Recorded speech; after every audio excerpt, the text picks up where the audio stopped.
Hello dear students, welcome to reliant learning solutions और मैं आपका केमिस्ट्री टीचर। और आज हम लोग थर्मोडायनेमिक्स का लेक्चर 3 स्टार्ट करेंगे। इससे पहले के थर्मोडायनेमिक्स के 2 लेक्चर में हम लोगों ने जो थर्मोडायनेमिक्स का जो पहला लेक्चर था, इसमें हमने देखा था कि सिस्टम क्या होता है, सराउंडिंग क्या होता है और बाउंड्री क्या होता है। उसके बाद हमने देखा था एक्सटेंसिव और इंटेंसिव प्रॉपर्टीज़ क्या होती हैं। सेकेंड लेक्चर में हम लोगों ने स्टेट फंक्शंस और पाथ फंक्शंस के बारे में पढ़ा था। हमने स्टेट फंक्शंस के बारे में पढ़ा था कि स्टेट फंक्शन क्या होते हैं, और मैंने आपको बताया था जो आइलर थ्योरम को फॉलो करते हैं वो स्टेट फंक्शन होते हैं, या स्टेट फंक्शंस आइलर की रेसिप्रोसिटी को फॉलो करते हैं। ठीक है, तो इतना हम लोग पढ़ चुके थे। पाथ फंक्शन में मैंने आपको बताया था कि पाथ फंक्शन का एग्जाम्पल है वर्क और हीट, यानी इस चैप्टर में हम जो पढ़ेंगे वर्क और हीट, वो किसका एग्जाम्पल है, वो पाथ फंक्शन का एग्जाम्पल है। अब हमको इससे एक स्टेप आगे बढ़ना है और अब हम आज अपना लेक्चर 3 स्टार्ट करते हैं। तो लेक्चर नंबर 3, तो अब हम लोग बात करने जा रहे हैं टाइप ऑफ प्रोसेसेस की। हम लोग बात करने जा रहे हैं टाइप्स ऑफ प्रोसेस। हमको ये देखना पड़ेगा टाइप्स ऑफ प्रोसेस क्या है। देखिए, अगर हम लोग बात करें तो हमारे ये 3 मेजरिंग पैरामीटर्स होते हैं, प्रेशर, वॉल्यूम और टेम्परेचर। ये हमारे पैरामीटर्स हैं। और हम क्या करते हैं, हम किसी एक पैरामीटर को कांस्टेंट कर देते हैं, हम किसी एक पैरामीटर को कांस्टेंट कर देते हैं और बाकी 2 के बीच में रिलेशन देखते हैं। तो इस तरीके से हमारी टाइप्स ऑफ प्रोसेसेस बनेंगी। तो अगर हम इसमें सबसे पहली प्रोसेस पढ़ें तो वो हमारी प्रोसेस है आइसोथर्मल प्रोसेस।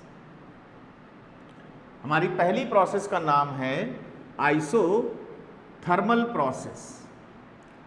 अगर हम इस प्रोसेस की बात करें तो जैसे कि नाम से हमको पता चल रहा है आइसोथर्म, आइसो का मतलब होता है कांस्टेंट, सेम, और यहां पे लिखा हुआ है थर्म, इसका मतलब है टेम्परेचर।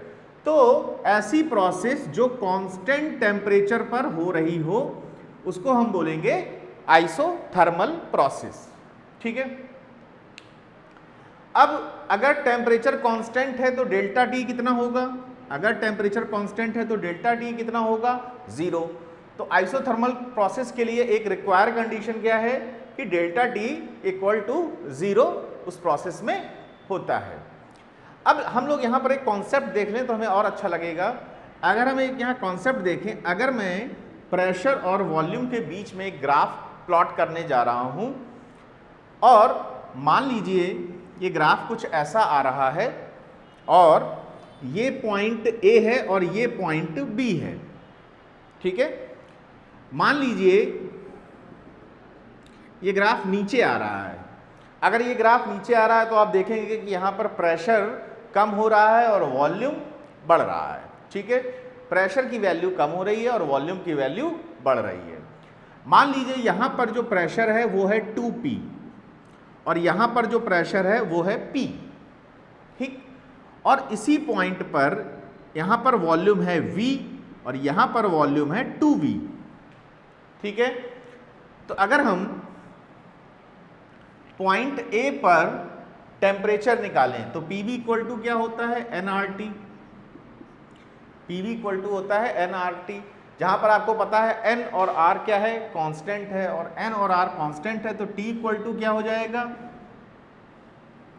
T इक्वल टू हो जाएगा PV बाई nR। ठीक है, तो ये T इक्वल टू हो जाएगा। तो हम सबसे पहले टेम्परेचर निकालते हैं ए पॉइंट पर। तो अगर हम टेम्परेचर ए पॉइंट पर निकालें तो प्रेशर है यहाँ पर 2P और वॉल्यूम है यहाँ पर V, तो टेम्परेचर आ गया 2PV बाई nR। अगर हम बी पॉइंट पर टेम्परेचर निकालें तो बी पॉइंट पर भी टेम्परेचर कितना आएगा, 2PV बाई nR। तो आप देखिए ए पॉइंट पर भी टेम्परेचर 2PV बाई nR है और बी पॉइंट पे भी टेम्परेचर 2PV बाई nR है। ठीक है, यानी कि ए पॉइंट पर भी वही टेम्परेचर है और बी पॉइंट पे भी वही टेम्परेचर है, यानी डेल्टा टी 0 है। तो क्या ये प्रोसेस आइसोथर्मल है? तो आपको लग रहा होगा ये प्रोसेस आइसोथर्मल है, जबकि ये प्रोसेस आइसोथर्मल नहीं है। तो फिर डेल्टा टी ही जीरो होना सिर्फ आइसोथर्मल प्रोसेस के लिए जरूरी नहीं है। आइसोथर्मल प्रोसेस की सबसे एग्जैक्ट कंडीशन है dt इक्वल टू जीरो। अब ये dt equal to zero NEET वाले बच्चों को समझ में नहीं आएगा, मैथ्स वाले बच्चे तो समझ गए होंगे। dt इक्वल टू जीरो का मतलब है कि टेम्परेचर एट एवरी पॉइंट, मतलब अगर कोई थर्मोडायनेमिक प्रोसेस हो रही है, अगर कोई थर्मोडायनेमिक प्रोसेस हो रही है तो उस प्रोसेस के पूरे टाइम पर, अगर मान लीजिए वो 60 सेकेंड्स के लिए हो रही है, तो during 60 seconds temperature should be constant, तब उसको हम बोलेंगे आइसोथर्मल। मान लीजिए ऐसा हो रहा है कि स्टार्टिंग के 10th सेकेंड में और लास्ट की 51 सेकेंड पर टेम्परेचर सेम हुआ, तो अब हम उसको आइसोथर्मल नहीं बोल सकते। आइसोथर्मल प्रोसेस का मतलब होता है कि पूरी प्रोसेस के दौरान टेम्परेचर शुड बी कांस्टेंट, तब हम उसको क्या बोलते हैं, तब हम उसको बोलते हैं आइसोथर्मल प्रोसेस।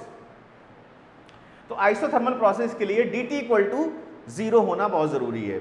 और अगर हम आइसोथर्मल प्रोसेस का ग्राफ प्लॉट करेंगे तो P और V का जो ग्राफ आता है वो आपने देखा होगा गैसीय स्टेट में, वो रेक्टेंगुलर हाइपरबोला आता है, ठीक है। तो ये PV का ग्राफ आया, ठीक। अगर हम, तो हमें कांस्टेंट टेम्परेचर पता चल गया कि कांस्टेंट टेम्परेचर प्रोसेस को हम आइसोथर्मल बोलते हैं। कंडीशन एक ही है कि constant temperature should be every point of process. अगर हम यहां पर PV वर्सेस P ग्राफ खींचें, PV वर्सेस P ग्राफ खींचें, तो आपको पता है कि चूंकि PV इक्वल टू होता है nRT, और अगर टेम्परेचर कांस्टेंट है और N और R पहले से ही कांस्टेंट रहते हैं तो PV भी क्या हो जाएगा, कांस्टेंट। तो PV और P के बीच में अगर आप ग्राफ प्लॉट करोगे तो ये हमेशा ऐसा आएगा, मतलब कि केवल प्रेशर बढ़ेगा, PV क्या रहेगा, अपना कांस्टेंट रहेगा। इसी तरीके से अगर हम PV versus V graph plot करें तो भी ये ग्राफ ऐसा आएगा। ये ऐसा भी ड्रॉ कर सकते हो और ऐसा भी ड्रॉ कर सकते हो, कोई दिक्कत नहीं है, ठीक है। मान लीजिए कोई ग्राफ ऐसा बना हुआ है,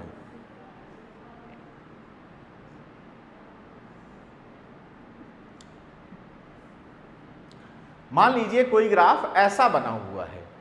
अब अगर ये ग्राफ है P वर्सेस T का, ये जो ग्राफ दिया गया है वो दिया गया है प्रेशर वर्सेस टेम्परेचर का।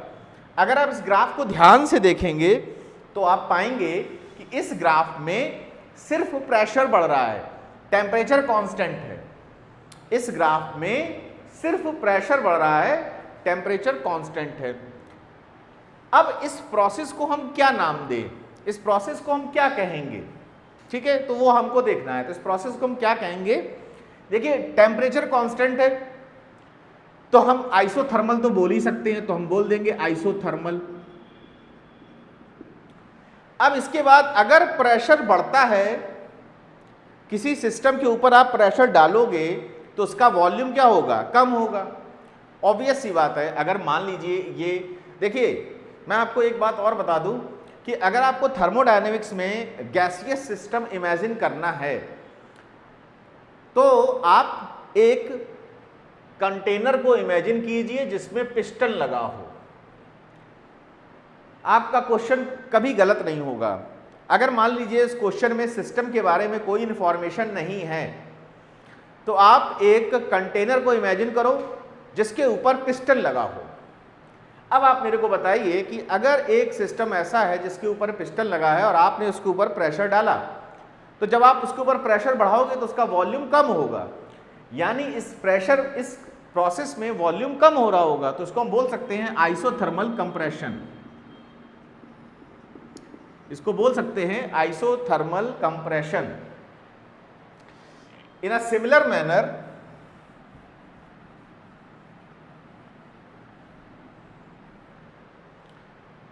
अगर मान लीजिए हमने प्रेशर और टेम्परेचर के बीच में ग्राफ बनाया और ऐसा बनाया, अब इस प्रोसेस में प्रेशर कम हो रहा है। अब चूंकि इस प्रोसेस में प्रेशर कम हो रहा है तो वॉल्यूम बढ़ेगा, तो इस प्रोसेस को बोल सकते हैं आइसोथर्मल एक्सपेंशन। अगर हमने ऐसा ग्राफ बनाया V और T के बीच में, तो अब हम देखेंगे क्या, टेम्परेचर तो अभी भी कांस्टेंट है लेकिन वॉल्यूम बढ़ रहा है। तो वॉल्यूम बढ़ रहा है तो आइसोथर्मल एक्सपेंशन। और अगर हम यहां पर V लगा दें और ये ग्राफ को हम ऐसा बना दें, तो ये ग्राफ कैसा हो जाएगा, आइसोथर्मल कंप्रेशन। तो ये कुछ ग्राफ हैं जो आपको पता होने चाहिए, हम इसमें ड्रॉ करते हैं, ठीक है। और आपको पता है कि आइसोथर्मल प्रोसेस, इस चीज को याद रखिएगा, ये ग्राफ है, आप इसको नोट कर लीजिए। और आप एक चीज और याद रखिएगा कि जो आइसोथर्मल प्रोसेस होती है वो बॉयल्स लॉ को फॉलो करती है। Isothermal process follow Boyle's law, यानी कि PV इक्वल टू होता है कांस्टेंट, और अगर हम इसका डिफरेंशियल फॉर्म लिखें तो ये आएगा dP/dV इक्वल टू -K/V, ठीक है। ये इसका डिफरेंशियल फॉर्म आएगा जब आप इसको सॉल्व करोगे, ठीक। तो ये होता है इसकी बॉयल्स लॉ। अच्छा, एक क्वेश्चन इसमें ये आता है, मान लीजिए एक क्वेश्चन सॉल्व करने को आ गया,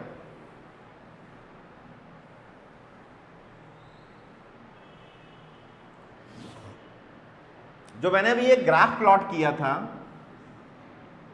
P वर्सेस V में, और मैंने ऐसा ग्राफ प्लॉट किया था, और ये था मान लीजिए 2P, और ये था मान लीजिए P, ये था मान लीजिए V, और ये था मान लीजिए 2V, ठीक है।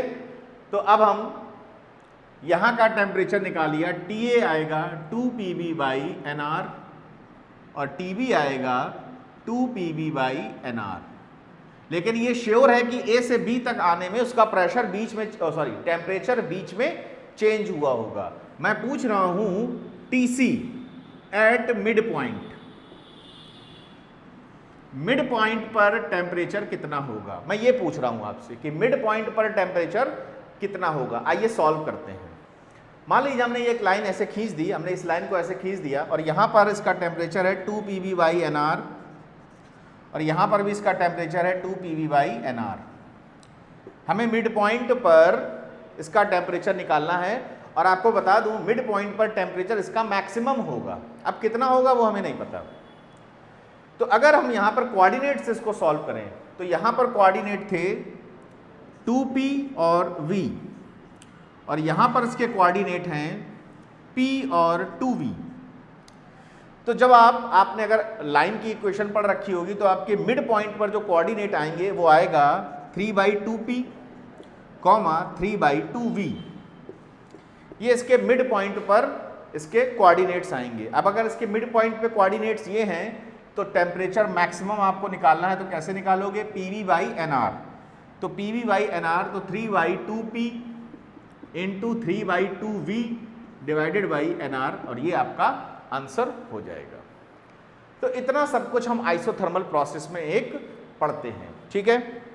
इसके बाद हम लोग बात करते हैं, आइए अब इसके बाद हम लोग देखते हैं आइसोबारिक प्रोसेस।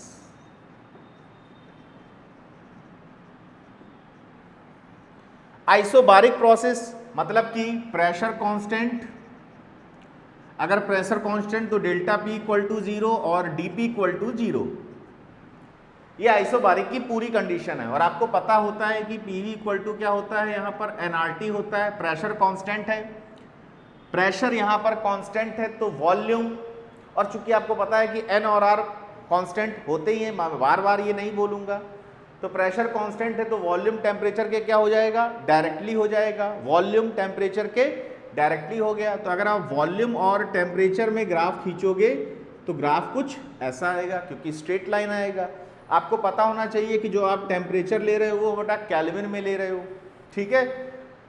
अच्छा, ये ग्राफ को मैंने जीरो से ओरिजिन से स्टार्ट क्यों नहीं किया, बस आपको ये लगेगा कि ये ग्राफ ओरिजिन से आ रहा है। हम इसको ओरिजिन से स्टार्ट नहीं करते हैं। क्यों नहीं करते हैं? उसका एक कारण होता है कि अगर हम ओरिजिन से स्टार्ट करेंगे तो टेम्परेचर भी जीरो होगा और वॉल्यूम भी जीरो होगा। अब आप बताइए प्रैक्टिकली क्या ये पॉसिबल है कि किसी भी गैस का वॉल्यूम जीरो हो जाए? क्योंकि अगर ऐसा है तो उसके पास कोई मॉलिक्यूल नहीं है, तो प्रैक्टिकली ये पॉसिबल नहीं है कि किसी भी गैस का वॉल्यूम जीरो हो जाए। तो इसलिए हम टेम्परेचर को इस ग्राफ को ओरिजिन से स्टार्ट नहीं करते हैं। बट अगर हम यही ग्राफ सेल्सियस में खींचें तो आपको पता है कि केल्विन और सेल्सियस में रिलेशन क्या होता है कि ये ग्राफ अब 273 पीछे से आएगा।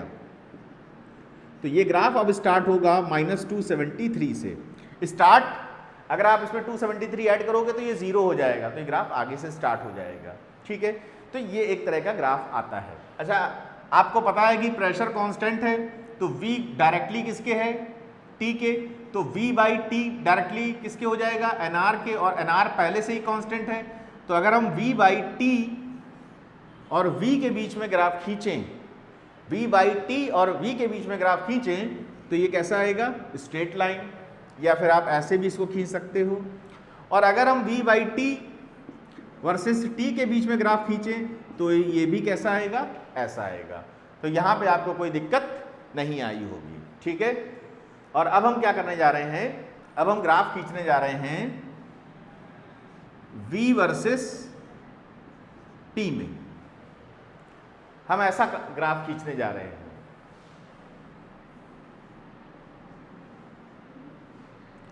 और हमने ऐसा ग्राफ खींच दिया V और P के बीच में। और मैं आपसे पूछ रहा हूं, बताइए ये ग्राफ आपसे क्या कह रहा है? तो आप देखोगे यहां पर प्रेशर तो कांस्टेंट है, लेकिन वॉल्यूम क्या हो रहा है? वॉल्यूम बढ़ रहा है। तो आप इसको बोलोगे आइसोबारिक एक्सपेंशन। और अगर मैं ये ऐसा खींच दूं ग्राफ तो आप क्या बोलोगे? आप देखिए वॉल्यूम कम हो रहा है, तो आप इसको बोलोगे आइसोबारिक कंप्रेशन। अब आप बोलोगे आइसोबारिक कंप्रेशन। ठीक है, तो ये कुछ छोटे छोटे ग्राफ थे जो इसमें आते हैं और आपको पता होने चाहिए। अब हम आते हैं अपनी अगली प्रोसेस में, and that is isochoric process. And that is isochoric process. Isochoric process का मतलब होता है वॉल्यूम कांस्टेंट। वॉल्यूम कांस्टेंट तो डेल्टा V इक्वल टू 0 और dV equal to 0, PV equal to होता है nRT। अब देखिए यहाँ पर वॉल्यूम कांस्टेंट हो गया तो प्रेशर डायरेक्टली किसके हो जाएगा? टेम्परेचर के।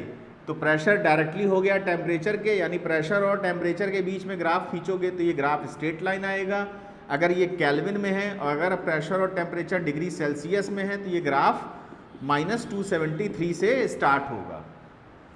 यहाँ तक आपको कोई दिक्कत नहीं होगी। और एक दो ग्राफ और बनेंगे, यानी P/T वर्सेस P ग्राफ खींचोगे तो ऐसा आएगा, और P/T वर्सेस T ग्राफ खींचोगे तो ये भी ऐसा आएगा। ठीक है, आप ऐसा भी कर सकते हो और आप ऐसे भी कर सकते हो। ठीक है, यहाँ तक कोई दिक्कत नहीं। आगे बढ़ते हैं। अब मान लीजिए हमने प्रेशर और वॉल्यूम के बीच में ग्राफ खींचा है और ये ग्राफ ऐसा खींचा है। ध्यान से देखिएगा। तो देखिए इस ग्राफ में वॉल्यूम तो कांस्टेंट है और प्रेशर क्या हो रहा है? बढ़ रहा है। वॉल्यूम कांस्टेंट है और प्रेशर क्या हो रहा है? बढ़ रहा है। तो अगर आप ये कहते हो कि अच्छा प्रेशर बढ़ रहा है तो वॉल्यूम कम होगा, वॉल्यूम कम होगा तो ये हो जाएगा आइसोकोरिक। प्रेशर बढ़ रहा है तो वॉल्यूम कम होगा तो क्या हो जाएगा? Isochoric compression. अगर आप ये कहते हो तो आप गलत कहते हो। गलत क्यों कहते हो? देखो, कंप्रेशन और एक्सपेंशन इसका मतलब है कि वॉल्यूम चेंज हो रहा है, और आपने पहले लिख दिया आइसोकोरिक, यानी वॉल्यूम कांस्टेंट है, यानी ये जो चीज़ है वो आइसोकोरिक एक्सपेंशन तो नहीं है। ये आपको एकदम क्लियर होना चाहिए कि ये प्रोसेस आइसोकोरिक कंप्रेशन नहीं है किसी भी हालत में। तो फिर ये क्या है? तो आइए वो देखते हैं कि ये प्रोसेस है क्या। अच्छा, मेरे को आप एक बात बताइए कि अगर वॉल्यूम कांस्टेंट है और प्रेशर बढ़ रहा है, तो देखिए जरा, अभी हमने लिखा था PV इक्वल टू nRT, ऐसा लिखा था। ठीक है, तो PV इक्वल टू nRT मैंने ऐसा लिखा था। तो वॉल्यूम कांस्टेंट है, अगर वॉल्यूम कांस्टेंट है तो P जो है वो डायरेक्टली किसके है, टेम्परेचर के। और इस प्रोसेस में क्या बढ़ रहा है, प्रेशर बढ़ रहा है। इसका मतलब है कि इस प्रोसेस में टेम्परेचर भी बढ़ रहा होगा। तो इसको हम लिख सकते हैं आइसोकोरिक हीटिंग। इसको लिख सकते हैं, इस प्रोसेस को आइसोकोरिक हीटिंग। और अगर हमें इस प्रोसेस को लिखना हो P वर्सेस V, इस प्रोसेस को लिखना है तो यहां पर वॉल्यूम कम हो रहा है, तो इसको हम लिख सकते हैं आइसोकोरिक कूलिंग। इसको हम क्या लिख सकते हैं, आइसोकोरिक कूलिंग। अब हम आते हैं अपनी एडियाबैटिक प्रोसेस में। एडियाबैटिक प्रोसेस, बेटा एडियाबैटिक प्रोसेस क्या होता है, एडियाबैटिक प्रोसेस ऐसी प्रोसेस होती है कि वो जो सिस्टम होगा वो ना तो बाहर से हीट लेगा और ना अपनी हीट बाहर देगा। मतलब हीट का ट्रांसफर सिस्टम और सराउंडिंग के बीच में किसी भी हालत में नहीं होगा।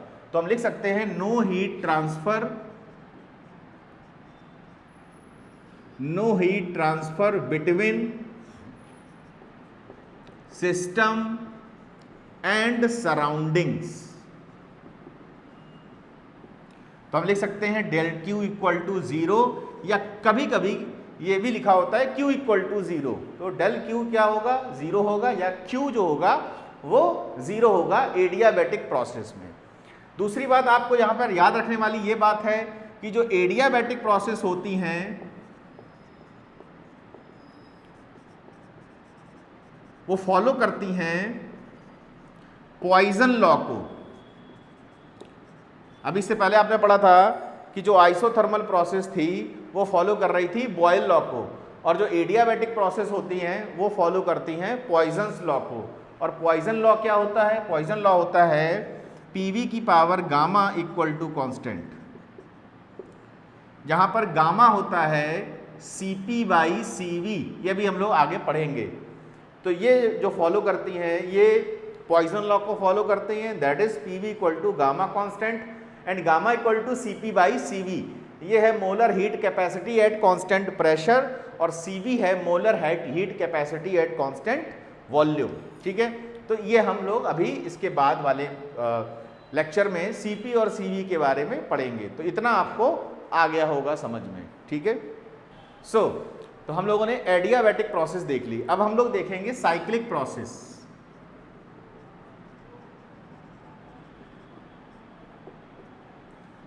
अभी क्या साइक्लिक प्रोसेस क्या होती है, एक ऐसी प्रोसेस कि जो जहां से स्टार्ट हो, मान लीजिए सिस्टम है, सिस्टम में कोई प्रोसेस हो रही है और वो प्रोसेस जिस पोजीशन से स्टार्ट हो सब कुछ करने के बाद उसी पोजीशन पे आके रुक जाए, तो ऐसी प्रोसेस को हम लोग बोलते हैं साइक्लिक प्रोसेस। जनरली आप ऐसा बना हुआ देखोगे, ठीक है, तो ये क्या कहलाएगी, एक साइक्लिक प्रोसेस। मान लीजिए प्रोसेस ए से चालू हुई और ऐसा मूव करते करते और ए पे ही आके खत्म हो गई, तो ऐसी प्रोसेस को हम लोग बोल देते हैं साइक्लिक प्रोसेस। एक चीज याद रखिएगा कि मैंने आपको बताया था कि जितने भी स्टेट फंक्शन होते हैं वो सिर्फ इस बात पे डिपेंड करते हैं कि उसकी इनिशियल और फाइनल पोजीशन क्या है, इनिशियल और फाइनल पोजीशन क्या है।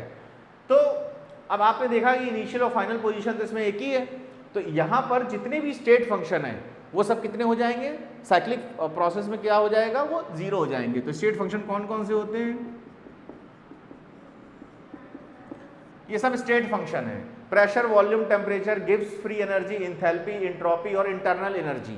तो ये किसी भी साइक्लिक प्रोसेस में ये 0 होंगे। मैंने आपको बताया भी था कि साइक्लिक इंटीग्रल किसी भी स्टेट फंक्शन का 0 होता है, तो यहाँ पर साइक्लिक इंटीग्रेशन किसी भी स्टेट फंक्शन का 0 होगा। तो ये साइक्लिक प्रोसेस है। अच्छा, अब जो प्रोसेस आ रही है वो थोड़ी सी समझने वाली है। अब जो प्रोसेस है वो है reversible and irreversible process.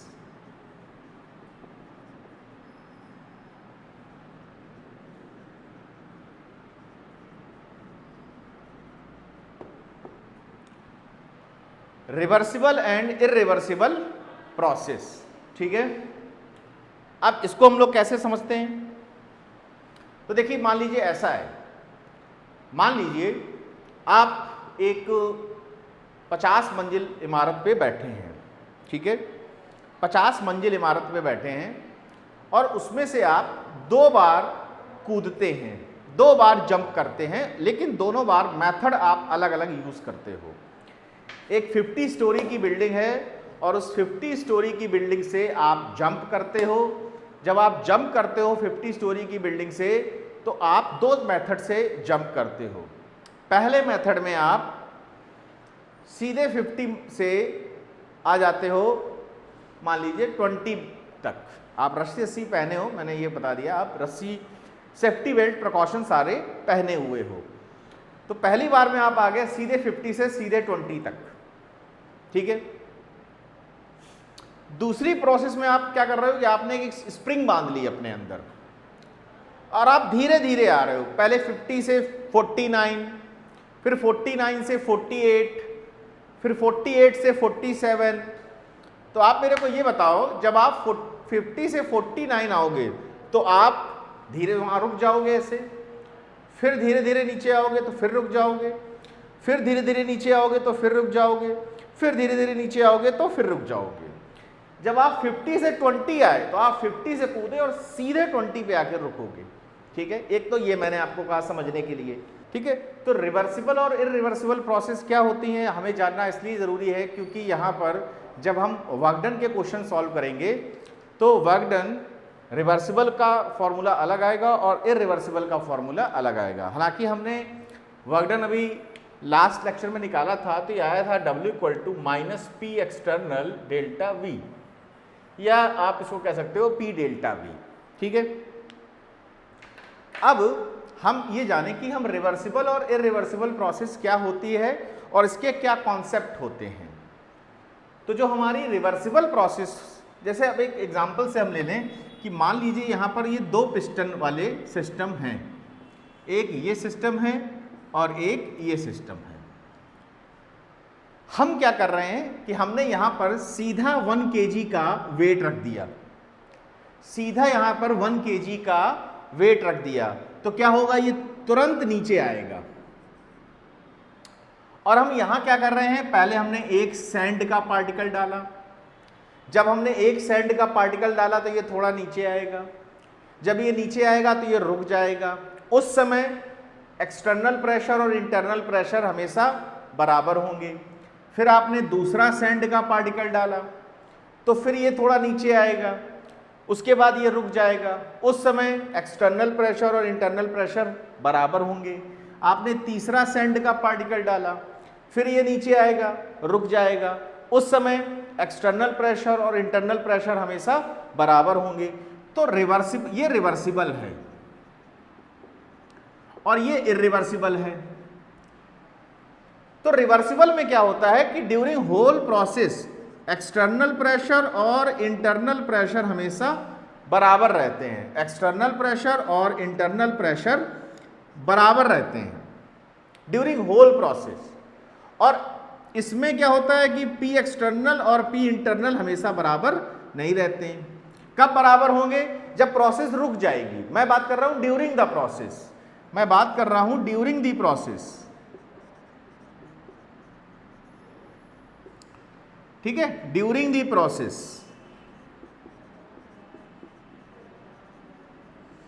During the process, ठीक है। इसमें during the process P external equal to P internal और इसमें during the process P external does not equal to P internal. अब हम इसकी बात करें अगर, तो इसमें P एक्सटर्नल यहां मैं लिख सकता हूं, इसमें P external equal to P internal and that is equal to P of gas, यानी इस गैस का जो प्रेशर है वो, और उसको भी हम लिख सकते हैं nRT/V। ये बहुत इंपॉर्टेंट पॉइंट है रिवर्सिबल प्रोसेस का। क्या इंपॉर्टेंट पॉइंट है कि इसमें P एक्सटर्नल और P इंटरनल बराबर रहते हैं, अगर इंटरनल प्रेशर को हम गैस का प्रेशर मान लें and that is equal to nRT/V। और इसमें क्या होता है, इसमें आके जब प्रोसेस रुक गई, इसमें आके जब प्रोसेस रुक गई तो जो एक्सटर्नल प्रेशर रहता है वो कैसा रहता है, कांस्टेंट। क्योंकि देखिए ना, आपने 1 kg का वेट लगाया था, तो 1 kg क्या था, ये शुरू से लेके अंत तक कांस्टेंट था। 1 kg मतलब 1 kg। यहां पर एक्सटर्नल प्रेशर क्या हो रहा था, आपने एक ड्रॉप एक पार्टिकल रखा, फिर दूसरा पार्टिकल रखा, तो एक्सटर्नल प्रेशर चेंज हो रहा था, लेकिन वो जो चेंज हो रहा था वो इंटरनल प्रेशर के बराबर था। इसमें क्या है, एक्सटर्नल प्रेशर कांस्टेंट है। तो अब हम कैसे पहचानेंगे कि प्रोसेस रिवर्सिबल है कि इरिवर्सिबल है? तो बहुत साधारण सा एक सिंपल सा तरीका है। अगर क्वेश्चन में ऐसा लिखा है कि a process is carry out against a constant external pressure, अगर ये शब्द लिखा है a process is carry out against the constant external pressure, अगर ऐसा लिखा है P एक्सटर्नल कांस्टेंट है, तो बेटा वो प्रोसेस 100% इरिवर्सिबल होगी। या अगर उसने क्वेश्चन में पूछा है work done against constant external pressure, process 100% कैसी होगी, प्रोसेस 100% इरिवर्सिबल होगी। और रिवर्सिबल प्रोसेस में जब ऐसे शब्द यूज ना किए जाएं, या वो सीधे सीधे बोल दे कि work done in reversible process, तो आप जान जाओगे कि प्रोसेस कैसी है, रिवर्सिबल है। तो ये इरिवर्सिबल और रिवर्सिबल, तो हमने आज क्या देखा कि हमने देखा कि प्रोसेस कितने टाइप की होती हैं। हमने isothermal, isobaric, isochoric, adiabatic, cyclic और रिवर्सिबल और इरिवर्सिबल प्रोसेस को सीखा। ठीक है, तो आज के लिए बस इतना ही। Good day.